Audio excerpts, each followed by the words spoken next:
All right, thank you so much for staying with us. Welcome back. You're watching Morning Cafe. I want us to shift gears and talk matters pension with regard to pension access for MSMEs and informal workers in the country. David Songiro, CEO, Octagon Africa Kenya, is with me in studio this morning to have this conversation, how MSMEs and informal workers can benefit from pension. Of course, I do welcome you to interact with us on our socials, TV47 Kenya on Facebook and on YouTube. On X at TV47 Digital, and you can tag me as well at Ann_Odida. If you have any question for Davis here, be sure to send it in.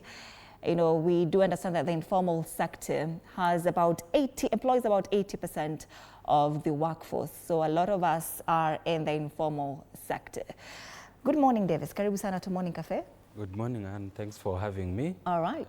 Greatly appreciated, yeah. Great. I want us to start from this particular point. When you hear about pension, usually we associate it with, formal salaried employment.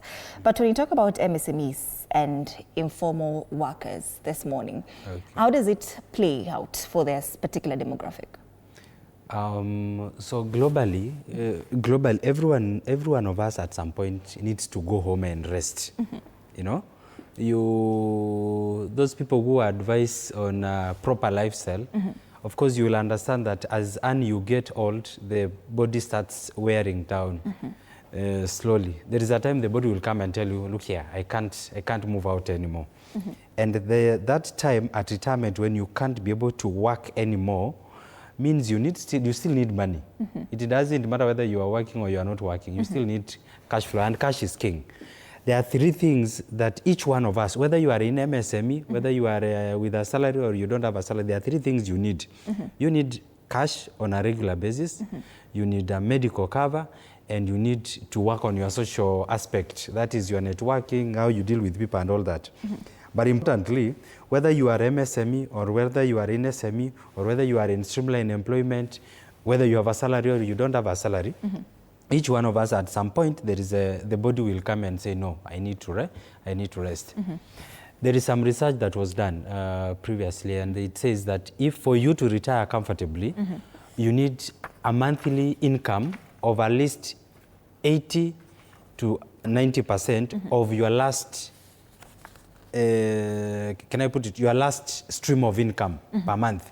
So if you were at 100,000 shillings per month, that's what you are making as profit or as salary, you need to have at least 80,000 for you to be able to sustain your life in retirement. So now you work backwards. If whether I am employed or I'm not employed, whether I'm in MSME or I'm not in MSME, what should I do to make sure that I'm able to sustain a salary replacement or income replacement of at least 80% when I get to the age when I can't be able to work anymore? And now there is some actuarial factors there that you need to put in place. Some actuaries will come and tell you this is the calculation to make, this is the amount of money to save, this is the assumed rate of investment that should be made on that amount of money, so that by the time you get retirement, you commute that amount of money to a monthly pension. So how is the uptake of pension for this particular demographic, MSMEs and informal workers? Because if you talk about formal salaried employment, a lot of people are privileged enough because their employer maybe will be remitting those monies to the pension fund. But now about this informal sector, how is the uptake with regard to pension? Yeah, so of course it's really quite low. MSME, the workforce, the workers who work in MSME contribute by about 90% of the workforce that works in the labor market. And those who actually save for retirement are less than 30%. Recently, or there's something that has been running around in the political space, especially from the presidency, that in Kenya, we've been saving the lowest for the longest time, compared to our partners in Uganda, our counterparts also in Tanzania. For a long time, each one of us has been saving 200 shillings. The employer deducts 200 shillings from your payslip, and the employer contributes much as the same amount. That is 400 shillings. If you saved for 1 year, 12 months, that is 4,800 shillings. You did for 10 years, is for 8,000 shillings. You did for 20 years, it's 96,000 shillings. If you worked for 30 years, that could be about 150,000 Kenyan shillings. If you got some level of investment income, you are around 200,000 Kenyan shillings. And if I gave you 200,000 Kenyan shillings right now, you are 60. I tell you, this is your pension. You will live for only 2 to 3 years. Because how much will 200,000 last you? It won't last you for so long. Right. So there is a law that was changed that is called the NSF Act of 2013. That in now it's a requirement that even your employee at home, you need to contribute for them a pension. 6% of their pensionable pay, and you match the 6% of their. So you deduct 6% from their slip, and then you also match the same 6% and send it to NSSF. And there is a there is a tier 1 that you must send to NSSF. There is a tier 2 which you can send to a private scheme. And this is for any employer, including your house girl at home, your farmer at home. So now it's a requirement for everyone to save for retirement. But this law, not everyone has complied. If we complied, then 6%, if you are saving 6% and 6%, that's about 12% of your monthly income. By the time we get to retirement, we will be better off than with our people, the people who have been saving previously have been. There is some progress we are making slowly in that space, but I think it will take a bit of time to be able to realize real results. I wanted to ask this initially, but I was scared that I might have interrupted your train of thought. You mentioned something about 90% that is in the workforce. That is an increase from 80%, because for a very long time it had been at 80% that the informal sector had employed in the workforce. So from where you sit, do you record an increase by 10%, or is it at 80% or 90%? It depends how these numbers, how you measure them. So there are different metrics how you measure them, but it's not very far away. Then we have to appreciate the fact that in the last few, if you look at the reports by Economic Survey report by KNBS, and you look at some of the reports from World Bank and all that, there is some growth that has happened in the MSME sector in the last few years that we can attribute to that growth in that number. But it's between 80 to 90%. Great. So if you're talking about the informal sector employing over 80% of the workforce, and the pension penetration has remained slightly still quite low, below 30%. So what would you attribute this low uptake of pension to this? And this, it has a lot to do, I think, and this is my thinking, is that it has a lot to do with the two major areas. Number one is we are never taught about investment, about saving from our formative ages. I'll give a very controversial opinion that I normally say is all of us have gone to school. You went to college. But right now, each one of us, even at college, you are being taught about HIV and AIDS, for example. But no one tells you about saving and investment. And unfortunately, each one of us in the room, each one of us in this country are in some, what do you call it, some overdraft of mobile money from one point to another. Some are choking with debt every single day. No one takes time to teach us that there is an element of saving. And when you save and the money is also invested, the compounding effect gives us a return on investment in the long term that is able to sort some of our problems. But unfortunately, I think our education system has not been choreographed in a way that we are taught at an early stage about savings, about investment, about money. In fact, you will agree with me, Anne, that when you were growing up, you were highly discouraged from even asking for money from your mom. Why are you asking money? If you asked your brother or sister or your aunt, it's a punishable offense. But no one sits you and even tells you that, look here, we can even open a piggy bank for you. Every coin you bring, you need to drop in. Every coin you bring, you need to drop in. So that by the time these coins you keep adding into the piggy bank, at some point the piggy bank will be heavy. What it means is that you have been saving a lot. But the piggy bank is not enough if the piggy bank, the money is not being invested and multiplies using a compounding effect to be able to grow. So the direct response is that we do not have a lot of education going on around our country to be able to educate our people around savings, around investment, and future planning. We are short-term way. We live, the money I have, I want to hand to mouth. There is that. The second aspect, of course, is levels of poverty. You will have to agree with me that most of our people really they are earning below $1 or below $2 in a single day. So should they pay for food, or should they actually save? So it becomes a delicate balance. But I normally tell people there is no one who earns too little that they can't save. And saving can be as little as 10 shillings. If you save only 10 shillings per day times 30 days is 300 shillings. At the end of the year, it's 3,600 shillings. If I put for you that money in somewhere like a money market fund, it will grow to almost 4,000 shillings a month. After 10 years, you'll be a completely different person compared to someone who didn't consider saving at all. So we do also acknowledge that the MSMEs are the backbone of the economy in this country. Correct. But we're talking about the financial literacy is a bit quite low. But I want to understand how you, as stakeholders in this industry, are working towards bridging the knowledge gap. And even as you continue to champion for MSMEs and everybody in the informal sector to take part in pension uptake. One of the greatest wins around this financial literacy is a lot of capacity building that we are doing. I'll give you an example. Even us as a business, as Octagon, one of the things we have done is we have introduced a program where this holiday, every holiday actually, we teach young people at free, no cost completely. We teach young people about financial savings and investment. We start with these younger people of generation. Of course, we are doing a lot of webinars, a lot of online member education. If you go to all our pages, there is also a program every single month. But the thing is, we are focusing a lot of energy on the younger generation, so that the younger generation, if your daughter walked in and told, Mom, do you invest? Do you save? It hits deeper. And it sends shockwaves even to the parents, and it starts a healthy conversation around saving. So we are doing a lot of that. Now, there is a lot of information on media as well that you can be able to consume, and that can be able to guide you and be able to... And now I'm not encouraging us to go into the point where we are doing... We are getting into pyramid schemes. There are very good regulated funds or systems in the market. Give an example, money market funds.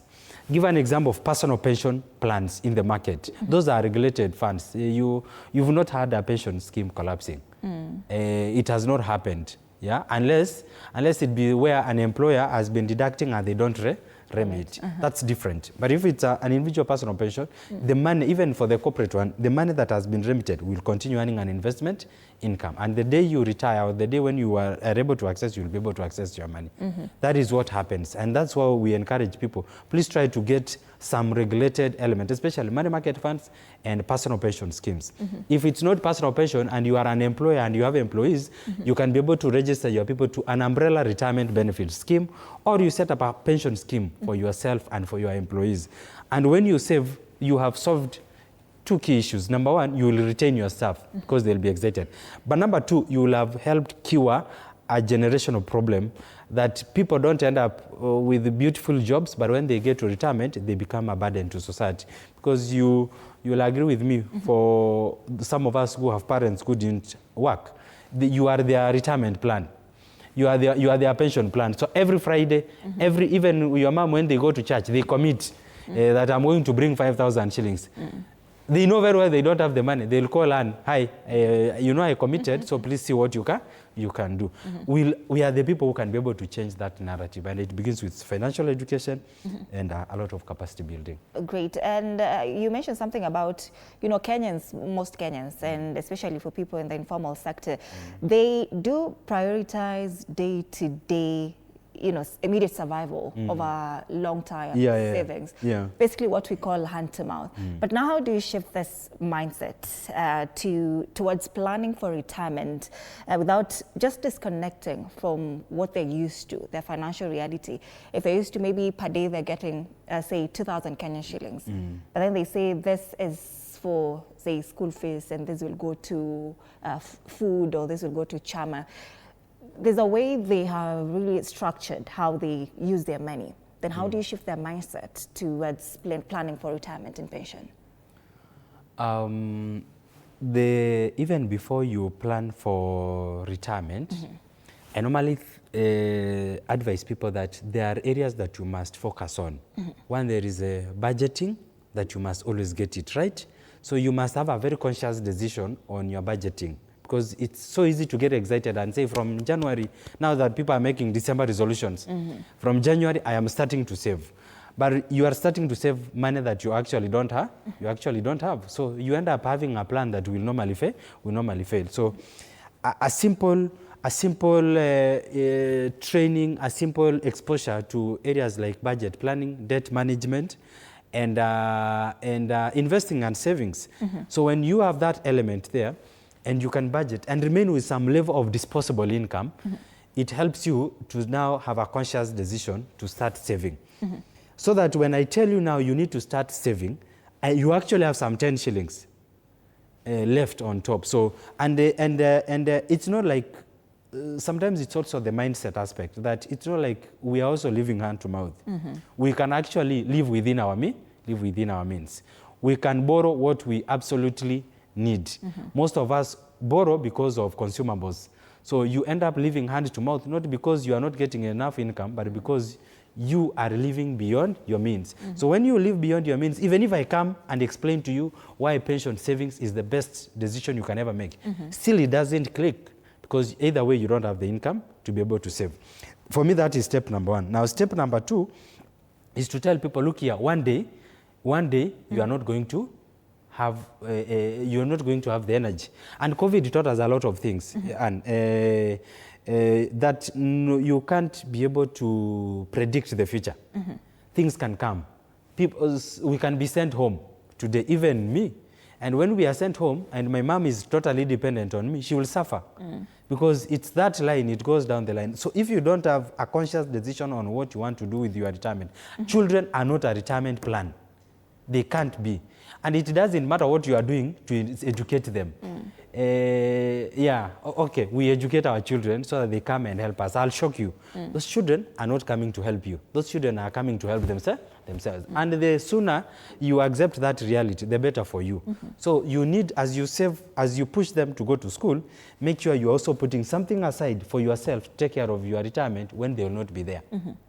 If you go to these other developed economies, you realize even old people are taken to an old people's home because no one has even the time to take care of those old people. It's still here that we still have, I'll bring my mom to come and stay over with me. I'll bring my dad to come and stay over with me. But all of us have to accept that at some point we are not going to be able to do something, and we need to get the money to work for us. And the money to work for us is we have to make a conscious decision today to start saving today. Now, there is a question that maybe MSMEs and everyone in the informal sector might be asking this morning. Is the pension system in the country inclusive for them as well and for everybody at large? Yeah, there is. It is very inclusive. I'll tell you an example. The structure of pension schemes in Kenya, you have different options. Number one, you can set up your own standalone pension scheme and call it XYZ Staff Retirement Benefit Scheme. And you run it, you appoint service providers, you appoint a board of trustees to be able to run that scheme. But number two, that is of course, that is slightly expensive to run. Then there are umbrella funds in the market that you don't have to set up anything. They are already set up. Yours is to fill a form, and once you fill a form, you start contributing from the next month. If you also have NSSF contributions, tier 1 and tier 2, and you want to that contract out as per the Act, the law also allows you to contract out to an umbrella fund for your employees. So once you have that arrangement, or alternatively, you can contribute to individual personal pension schemes for your employees as well. So it's as inclusive as possible. There is no one left out. And the law also doesn't limit, except for complying with the statutory contributions of NSF, it doesn't say what is the minimum amount you can contribute for your scheme. As long as you make sure that you are aligned to the Act of 2013, which is NSSF here. And Davis, now what pension models work best for these MSMEs? We talked about it's inclusive, yes. Yeah. But now, what are the available models for them? The available models. So, a long time we used to have different types of models. Let me put them models or systems of pension schemes. There is, you will find there are defined benefit schemes, there are defined contribution schemes. Nowadays, we only have defined contribution schemes. You contribute 6%, I contribute 6% as your employer. That money is brought together and invested.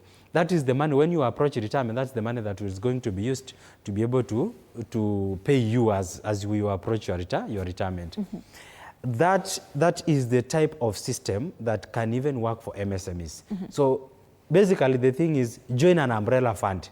You don't have to set up. Then when you grow and have many employees and your fund has really grown, you can move out and set up your own pension fund. And the thing about that, even if you if you decide at some point to set up a pension scheme, remember there are even things that you can actually be able, that pension scheme can support you to do a few things here and there. You can even be able, the law allows part of that money, the employees can use it to guarantee for mortgage, up to 60% of that fund. So it solves other problems even as you are able to do that. So what will be your parting shot with regard to this conversation that we have had this morning? How MSMEs and informal workers can benefit from pension? When we're talking about mindset shift towards just achieving financial dignity at an old age, when you say somebody is tired at the end of the day, they want to go home and rest. So what will be your parting shot for this conversation? We need to help our employees retire in dignity. And retiring in dignity, it doesn't matter whether you are a small SME or you are a big SME or you are a multinational or whatever that is. Each one of us need to help our retirees. That's a moral obligation that all of us must be able to provide for our employees. So encouraging all of us, encouraging all SMEs and MSMEs, please start putting some money for your employees. And now that all of us are doing budgets for next year, please include some element on pension for your employees. We do a lot of free education. So in case you needed a free education, I will come and be able to assist you to do free education. But importantly, to help your employees save for your retirement, you'll also have a stable source of stable employees that can be able to stay with you. But importantly, you also contribute to the social security aspect of this country. And pension schemes, even as you get there, there are other areas that they are coming to help. Some pension schemes right now are even helping build infrastructure in this country. So as you're also dealing with your employees, that money is also being redeployed back to the economy to be able to also contribute even to employment, contribute to the economy, help in cash flow moving around, and all of us could have been able to help build our country, not only our country, but build our own people and build ourselves as SMEs. You cannot be an SME, a successful SME, if you don't have a way to retain even top talent. And pension schemes are a way of retaining top talent. I wanted you to address something about Octagon Africa Kenya. Yeah. Do you deal more with pension, or what does Octagon do exactly? What's your mandate? We are a licensed pension administrator. That's by Retirement Benefits Authority. So we do administration for all types of pension schemes in this country. That's for Kenya, Uganda, and Zambia. And we also do insurance brokerage. We have also been licensed by CMA to provide money market funds. So those are the type of service we need, and which we can always partner with every one of us to be able to support your employees and you as an SME or as an organization to be able to contribute much more to the society. All right, that is Davis Ongiro, CEO Octagon Africa Kenya. There you have it. We're talking about pension access for MSMEs and informal workers, how MSMEs and the informal workers can benefit from pension. Thank you so much, Davis, for making time for us this morning. We do appreciate you for your time. Once again, I want to plug you. It's the festive season once again, and we are plugging you to Fun City Gardens in Utawala, where fun meets family, and every moment becomes a memory. And they're offering corporate parties, school fun days, festive events, and magical family gatherings. As you can see on your screen, there's a lot of stuff for you. They say they bring celebrations to life with entertainment, great food, swimming, spacious venues, and activities for literally everyone. So the number is also on the screen. We are plugging you to Fun City Gardens right in Utawala during this festive season. We're taking a very short break. We're coming back with a conversation on tourism, wildlife, and mice. Stay with us.